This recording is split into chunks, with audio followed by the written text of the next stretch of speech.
Hola, ¿cómo estás? Bienvenido a esta nueva clase de guitarra. En esta ocasión vamos a ver lo que son los intervalos consonantes y disonantes. Comencemos. ¿Qué quiere decir esto de consonancia o disonancia? Es la relación que existe entre dos notas que suenan al mismo tiempo. Es la relación de afinidad o compatibilidad que existe entre las dos, que pueden ser compatibles o incompatibles. Dos sonidos, al ser compatibles, da la sensación de reposo o de estabilidad. En cambio, cuando dos sonidos son incompatibles o son disonantes, lo que causa es una sensación de inestabilidad.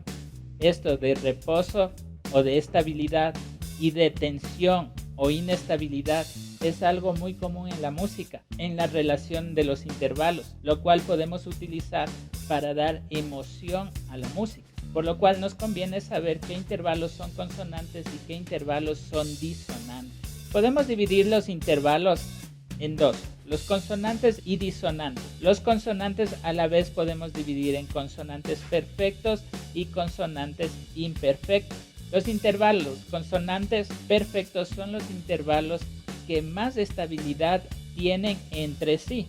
Estos intervalos vienen a ser los intervalos que en el anterior video vimos que son los intervalos tonales, como son los intervalos de unísono, los de cuarta justa, quinta justa y la octava justa. Estos mismos intervalos a la vez se llaman consonantes perfectos, pues al sonar juntos tienen un grado de compatibilidad. Si es que, por ejemplo, tengo el do y a la vez toco una quinta justa que sería el sol, al sonar los dos va a sonar bien. Esta compatibilidad que tiene es lo que hace que suenen armónicamente y no haya una sensación de tensión, sino que tenga esa estabilidad de poder trabajar en conjunto. Lo mismo ocurre con los intervalos de unísono o los intervalos de cuarta. Ahora, tenemos los intervalos consonantes imperfectos. Son consonantes, tienen un grado de afinidad, pero su estabilidad es inferior a los consonantes perfectos. Dentro de estos intervalos consonantes imperfectos tenemos a las terceras mayores, terceras menores, sextas mayores y menores. Entonces, si yo voy a tocar un do y su tercer grado mayor o su intervalo de tercera mayor, suena de esta manera: do y mi, o do y mi bemol, que sería su tercera menor.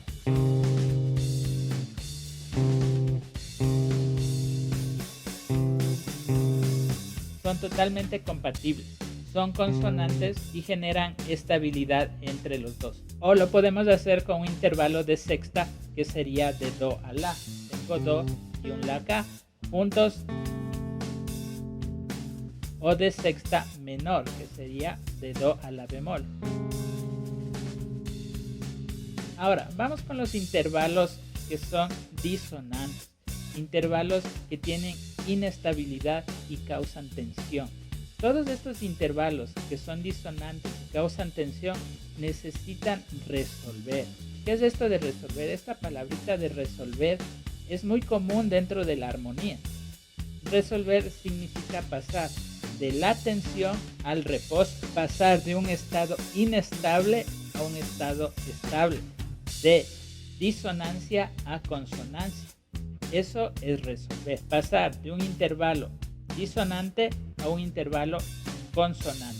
Estos intervalos disonantes necesitan resolver, necesitan que su tensión sea despejada. Los intervalos disonantes se dividen a la vez en disonantes fuertes y disonantes débiles. Esta división se realiza de acuerdo al nivel de disonancia que tiene. Los disonantes débiles vienen a ser los que menos disonancia tienen. Dentro de este grupo están las segundas mayores, por ejemplo, si nos fuéramos de do a re, y las séptimas menores, como sería de do a si bemol.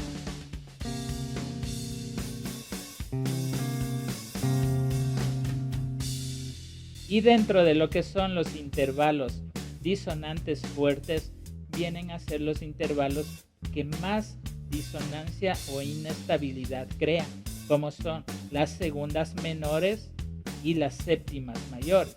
Si hacemos en la guitarra, sería de do a un re bemol, que sería do y un re bemol, sonando de la siguiente manera. Tiene un sonido más disonante. O de un do a un si, do y si.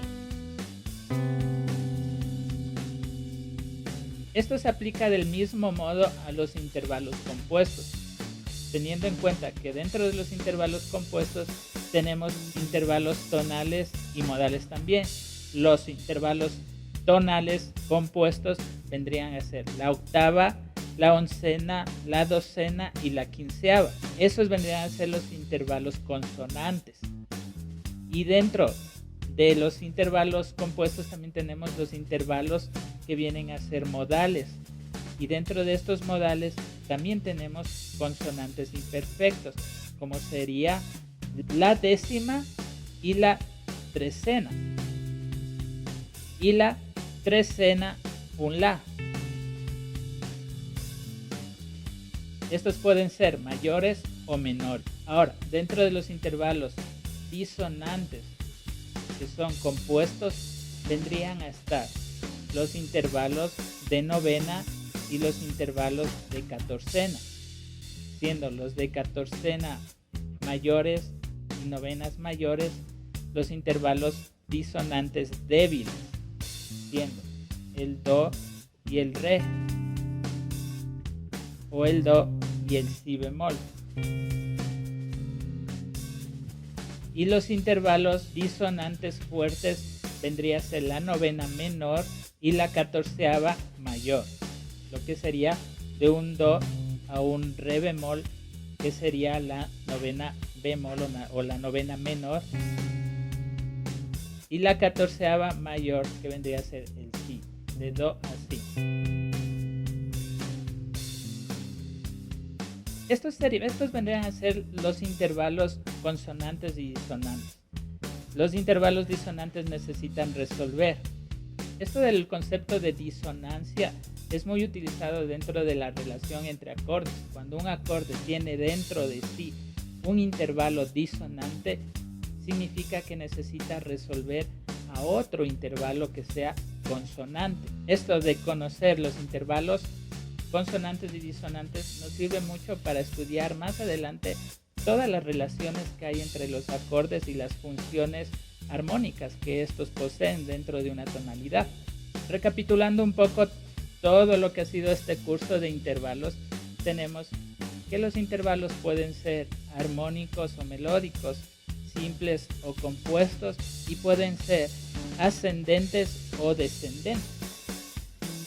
Dentro de esto tenemos que a los intervalos se los puede analizar de forma cuantitativa, viendo el número. Si nos dice segunda, sería distancia de 2 notas. Nos dice cuarta, sería 4 notas.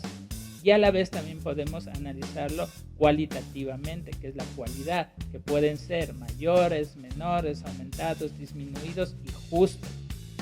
Dentro de esto tenemos intervalos que están dentro de la octava, a los cuales los llamamos simples, e intervalos que tenemos fuera de la octava, a los cuales los llamamos compuestos. La relación entre estos intervalos nos da un grado de consonancia o disonancia, lo cual nos conviene saber para nosotros poder comprender de mejor manera la relación que existe entre los diferentes acordes. Una cosa más que hablar sobre los intervalos es hacer énfasis en el análisis de los intervalos. Siempre que analicemos un intervalo, dividamos en dos, la parte cualitativa y la parte cuantitativa.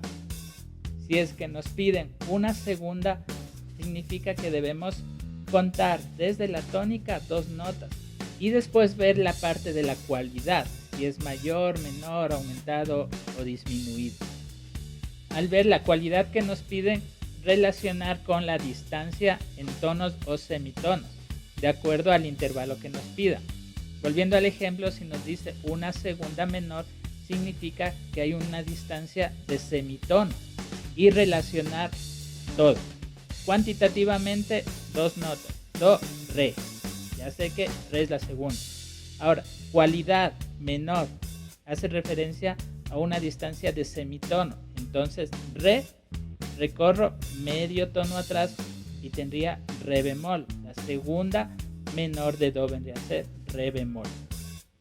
Lo que no podemos hacer es decir la segunda menor de do es do sostenido. No, ¿por qué? Porque no estamos caminando o no estamos cumpliendo la parte cuantitativa. ¿Ya? Si decimos segunda, significa que hay 2 notas de diferencia.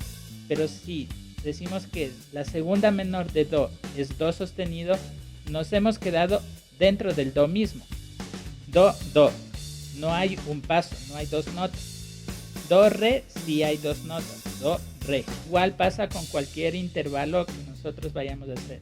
Analizarlo cuantitativa y cualitativamente para saber correctamente cuál es el nombre del intervalo que nos están pidiendo o el intervalo que vamos a analizar. Con esto hemos terminado esta serie de intervalos. En la descripción te dejo un enlace a una aplicación donde tú puedes hacer ejercicios de intervalos, tanto armónicos como melódicos, ascendentes, descendentes, simples y compuestos, para que tú puedas ejercitar e ir entrenándote en cuanto a los intervalos. Eso ha sido todo. Espero que te sirva. Un gusto. Hasta la próxima.